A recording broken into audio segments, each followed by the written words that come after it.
Have you ever walked into a room and felt an overwhelming sense of déjà vu, as if you've been there before, even when you know you haven't? What if that feeling wasn't just a trick of the mind, but a memory, a dark and terrifying memory, trying to claw its way to the surface? This is the chilling premise of Agatha Christie's masterpiece, Sleeping Murder. Our story begins with the lovely Gwenda Reed, a young woman recently married and newly arrived in England from New Zealand. She's excited to find the perfect home for herself and her husband, Giles, who will be joining her soon. She finds a charming Victorian villa on the coast called Hillside. It feels instantly right, like it was meant to be. But as she starts to renovate, strange things happen. When she decides on a particular floral wallpaper, a workman mentions that the same pattern was there years ago. When she visualizes a connecting door between two rooms, she discovers one has been plastered over.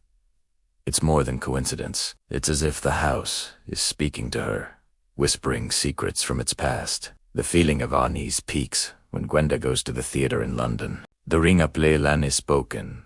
Cover her face. Mine eyes dazzle. She died young. Suddenly, a terrifying, fragmented vision floods her mind. She sees a man strangling a woman with blonde hair named Helen. The image is so vivid, so real. She's convinced it happened in her new house, right at the bottom of the main staircase. Terrified, Gwenda flees London and confides in her husband's relatives, Raymond and Joan West. And who is Raymond's famous aunt? None other than the brilliant and ever-observant Miss Hane. Intrigued by Gwenda's story,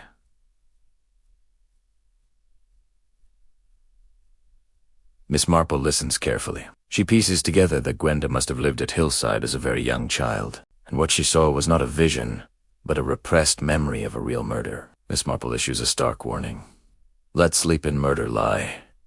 Raking up the past could be incredibly dangerous. The murderer, after all these years, might still be alive and willing to kill again to keep their secret buried. But Gwenda and Giles, now reunited, are young and determined. They can't let it go. They decide to investigate the cold case themselves, delving into the history of Hillside and the people who lived there. They learned that Gwenda's father, Major Halliday, was stationed in India, and he sent Gwenda to live with his new wife, a beautiful but flighty woman named Helen Kennedy. Helen was an amateur opera singer who had a string of admirers. Shortly after Gwenda was sent away to New Zealand, Helen simply vanished. The story was that she had run off with one of her lovers, abandoning her husband and stepdaughter. Major Halliday, heartbroken, died a few years later. The young couple starts tracking down everyone connected to Helen.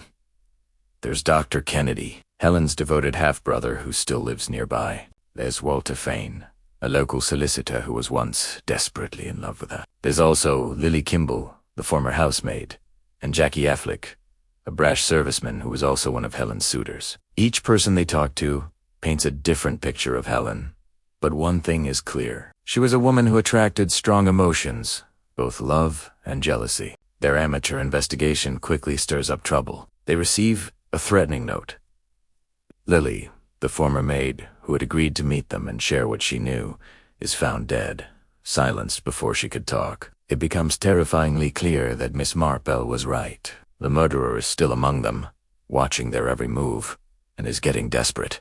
Miss Marple realizes the danger Gwenda is in and steps in more directly. She gathers all the suspects at Hillside under a clever pretext. In a classic Christie-style confrontation, she begins to unravel the tangled web of lies and deceptions from that fateful night almost 2 decades ago. She points out the inconsistencies in everyone's stories, the hidden motives, the simmering resentments. So, who was it? Was it the scorned lover, the jealous family member, or someone else entirely? The final reveal is a stunning psychological twist. The murderer was Dr. Kennedy, Helen's own brother. He had an obsessive, controlling love for his sister. When he discovered she was planning to run away with another man, he couldn't bear it. In a fit of rage, he strangled her at the foot of the stairs, right in front of the toddler Gwenda, who was watching from the landing above. He then buried her body in the garden and fabricated the story of her running away. All these years, he lived with his secret, playing the part of the grieving brother. When Gwenda and Giles started digging, he killed Lily to silence her and was preparing to kill Gwenda next.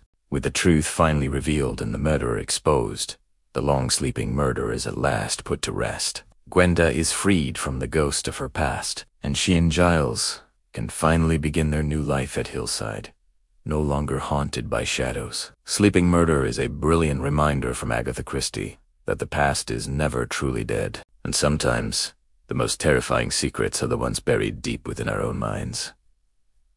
Thanks for watching. If you enjoyed this summary, don't forget to like, share, and subscribe for more deep dives into the world of classic mysteries. See you next time.